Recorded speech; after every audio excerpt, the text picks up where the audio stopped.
What's up, guys? Welcome to round 3 of comet fighting. So I'm going to shoot the comet in the face again, and I'm going to use the 400. The first video that I made of the comet, if you guys haven't already seen that, you can go check it out. It's cool, but I was rushed, and things did not go well, and camera lady was not here. So I didn't film it the way I wanted to, and I didn't get that great of a shot either. So then I went out again the next night, and of course I didn't film that because I was rushed again. And I got these great shots that I'm really happy with. But I want to try it again because now the comet is in the evening time. It's just after sunset, and it's in the northwest. There's no clouds over there. For the last 3 days have been clouds. So we're gonna try that again.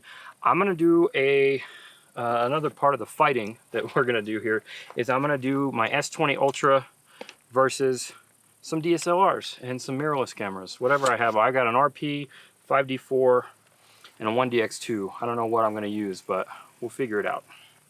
All right, so we're all set up. Found a little spot, little hikey trail. I've got a yucca lit up over there with one of my loom cubes, and basically, let's back up a minute. Let's back up a second. How did I find the comet? So first of all, there's these handy dandy charts that are all over the internet, so you can use that. So that's what I used.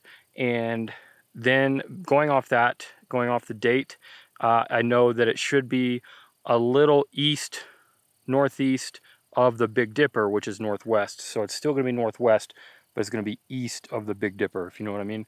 Big Dipper is there. And I found the comet basically, so this is that's how you get the general idea of where the comet is. Now I found the comet by shooting a little bit wider and just taking some test shots to see where it was. And then once I found it, then I started lining this up. So what I have here is I've got the yucca on the bottom third lined up there, and I've got it lit up, and then I've got the comet directly over it.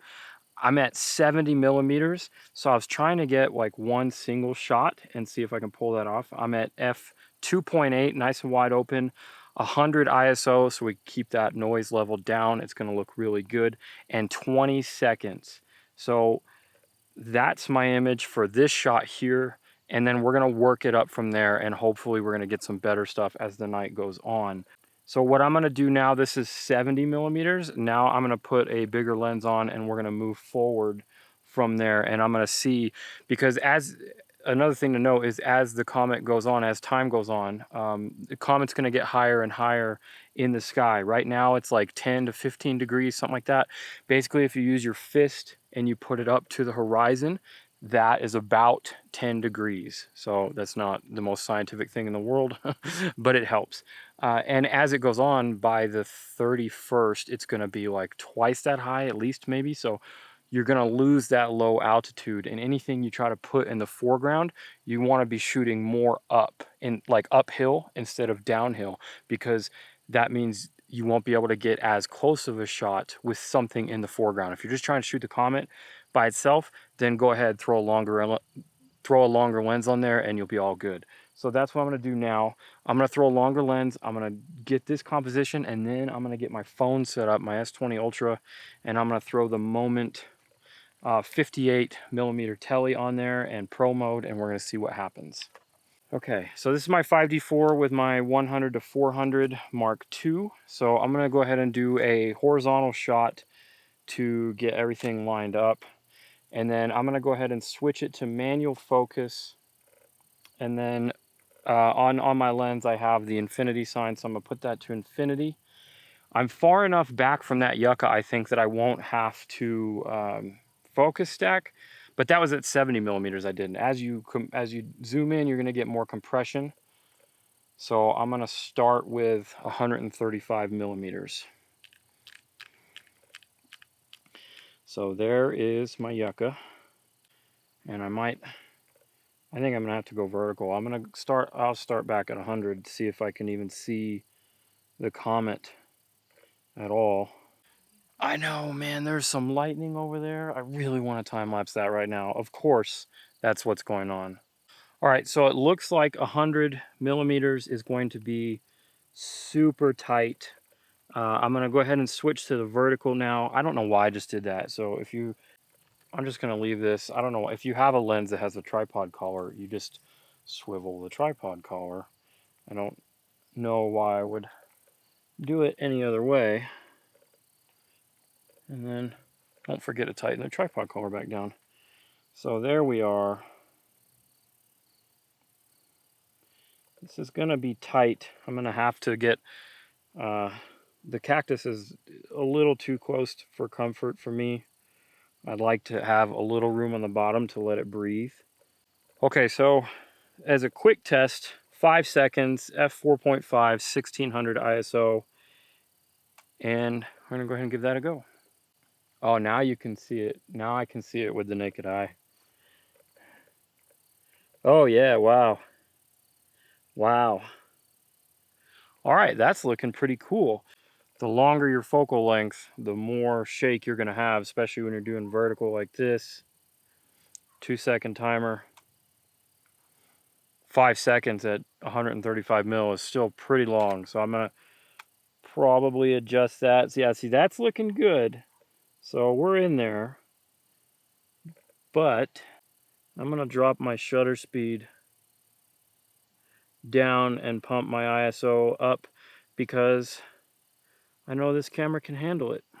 All right, 2-second, f5, 6400, 2-second timer.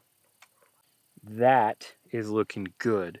Now, since, remember the compression I told you about, so now I need to do a focus stack though. So I'm gonna zoom in here to my cactus, and then I'm going to refocus on it and get it nice and sharp, just like that, without moving the camera. Take that shot, blend those two in post. And that's just a basic focus stacking. And then I'm gonna go ahead and stick my hand in front of that so I know that's kind of my visual cue for which the two images right before my blurry hand are the images I need to focus stack. So I'm gonna do that again, but I'm gonna back it out a little bit more and then crop.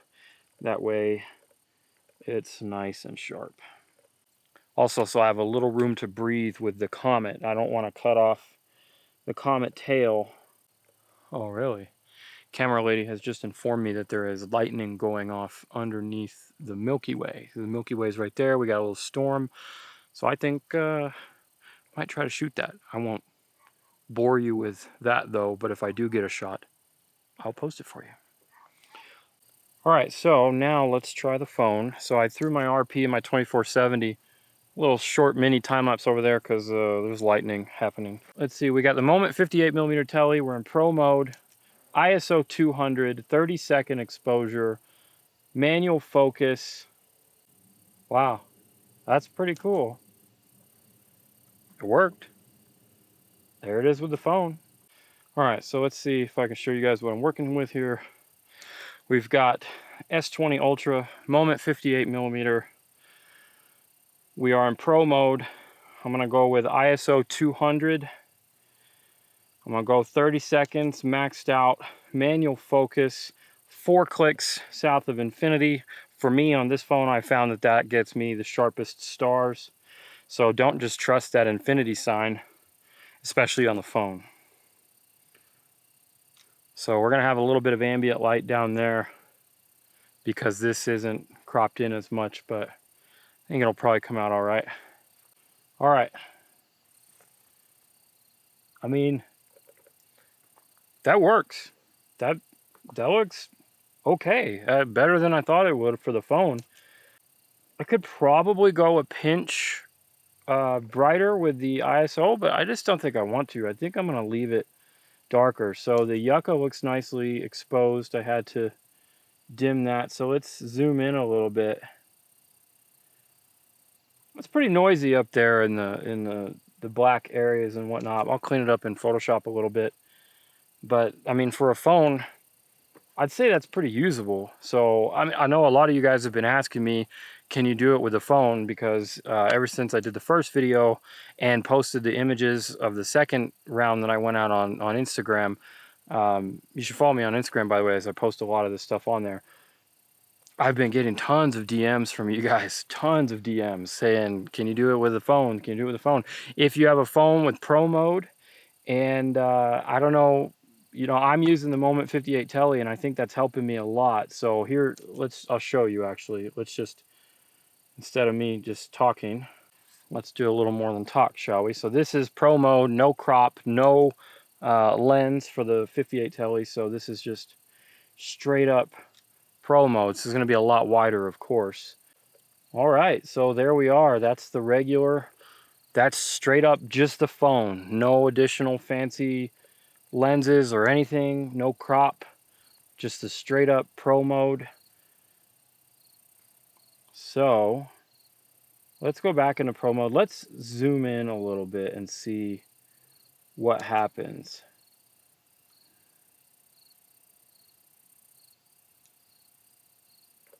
Let's go to 4 times. I'm gonna be crazy. In the daytime, you can get away with, I've found comfortably up to 10 stops, up to 10 times zoom with the S20 Ultra. I've been really happy with the daytime photos of that. However, I think with the nighttime, might not be as good. All right, so that's the 4 times crop. You can definitely see the crop, and you can see that noisiness and that artifacting and that lack of just quality. I think the S20 Ultra's sensor is helping because it is a larger sensor than pretty much any other phone I think of. That's helping a little bit, but you know, compared to the DSLRs and the mirrorless, there's still no comparison. However, I am pleasantly surprised that I can get it with this at all. So let's try, I will zoom out to 2 times and try again. All right, so that's the 2 times crop in Pro mode. That's all right. On the back of the screen, I mean, I think the Moment 58 Tele wins though, because that's going to give you the optical 2 times zoom without having that digital crop on there. And especially at nighttime when you have all that noise. So a couple tips for that. On the phone, since we have the tiny sensor, we want to prioritize our exposure with shutter speed. So what do I mean by that? We want to use shutter speed to get as much light in there as possible first. So open that all the way up. In this case, we can do 30 seconds, so we're going to max it out. And with the Comet, that's still not enough for ISO 50, so we're going to have to crank that up. And that's when you saw me cranking it up to about 200. I've noticed that, well, this is with any camera, the higher you push your ISO, the more noisy and grainy the image it gets. But we could pump it up to 400 ISO, and we'll try that. When you go with the phones, I've definitely noticed that when you go above 400, you're starting to get to that 800 and 1000, 1600, 3200. That's when you're really going to start hurting for the noise. So you can still clean that up in Photoshop a little bit. Just keep that in mind. I try not to max out the ISO, which can go up to 3200 on the Samsung phones. I try not to do that unless I absolutely have to. I mean, the Comet is there, so that's at ISO 400, 30 seconds, no moment lens, none of that. That is the 2 times crop, and that's not bad. That's usable, and that Comet is there, so I'm pleased with that. Obviously, I still think my DSLR mirrorless won in terms of the fight here, but basically I just want to show you guys that this is possible, and don't be deterred if the phone is all you have. If you have a Pro mode on your phone, go out there, and if you have clear skies, go out there and give it a shot, literally, because this is a once-in-a-lifetime thing, and it's awesome.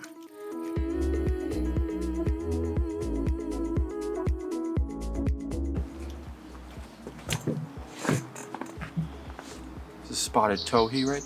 Yeah, that. Spotted towhee. I'm hoping he comes right down here on my little branch. I'm ready for him. So, it's no longer nighttime. So we actually had to wrap it up a little sooner than I expected or wanted to. The Comet was kind of fading anyways. But that stuff was 2 nights ago, actually. 2.5 nights ago, 3 nights ago. And I had wanted a different shot. I have another composition in mind that I'm still gonna try for, but the monsoon season is finally here now in southern New Mexico, and I'm very happy for that. I'm very excited. We haven't had rain in like 4 months, so But that being said, they kind of snuffed out the evenings for the last 3 nights. So there's been clouds and rain and stuff every sunset and every, like, all the way through midnight every night for the past 3 nights. So I just figured that I would wrap this up here rather than try to wait, and I want to get this video out. And then this morning, this happened. So I kind of woke up to that this morning and I was super stoked. So huge thanks to all you guys, first off, for hanging out with me, for sticking through, watching all my videos, giving me your time, a lot of time, because I know I talk a lot. That's incredible. 50,000 just blows my mind. And I've definitely had the goal of 100,000 here for the last little bit, and to know that we're halfway there is just kind of mind-boggling. It's just also mind-boggling that there's 50,000 of you guys who have subscribed to my channel, so I really appreciate that. And I wanted to do a giveaway, but more on that in a second. So I also wanted to talk about this image, because I took this image right after I quit filming, and I basically I wanted to kind of walk you through what I did to get this shot. It's a single shot. Well, it's 2 shots. It's a single exposure. It's 2 shots though, because they're focus blending. So I had to focus blend the cactus, but I just went closer to the cactus. It's at 51 millimeters on my Tamron 24-70, f2.8, ISO 4000, and 10-second exposure. And because I got so much closer to the cactus, that really made it, and I'm shooting wide open at f2.8, that really made it to where I needed to focus stack, because I couldn't get the comet and the cactus in focus being so close and at that focal length and all of that stuff. So that's all I did. But the exposures are the same, single exposure, and then just blend the cactus in with the background comet shot. And that was definitely my favorite shot that I've got of the comet so far. You know, like I said, I was definitely really impressed with the phone stuff, and I'm just so excited and glad that phones are now capable of doing that kind of stuff. Like, it opens up a big world of possibility for a lot of people. And I know a lot of you guys have phones and you're asking me about it, and I definitely think it's possible. So I hope that that kind of helped prove it. All right, so I'm gonna wrap it up here. Let's talk about the giveaway real quick. Let me look in my bag of goodies here. I have a couple of things. Oh, here we go. All right, so since we have kind of a dichotomy on this channel, a little dual category going on, you know, I know a lot of you guys are phone people and a lot of you guys are traditional DSLR, mirrorless, big photography stuff type people. So I have here a Moment 77 millimeter ND variable ND filter, and this is the 2 to 5 stop, I believe. So it's a pretty nice thing, and it's a 77 millimeters, a great size. So if you have any 77 millimeters or smaller, then you can get a step down ring, and this will work with all of them. And it's great for video. It's definitely great for videos, the variable ND filter. And ND filters are great for long exposures. I use them a lot for time lapses, for waterfalls, stuff like this. So I have that for my DSLR and mirrorless peeps. And then for my phone peeps, I don't know if I'm allowed to talk about this yet. I have this. So I'm not gonna say what it is, but I think you can probably discern what it is. So if you know what this is and you want it, let me know in the comments below. So these kind of things are great for mobile videographers, and I will be making a review on this very, very shortly. It's really compact. I've been pleasantly surprised with this, even though it's only 2x. I probably said too much. All right. So phone people giveaway. There goes my bag. I'm really glad that I zipped that because I knew that was going to happen.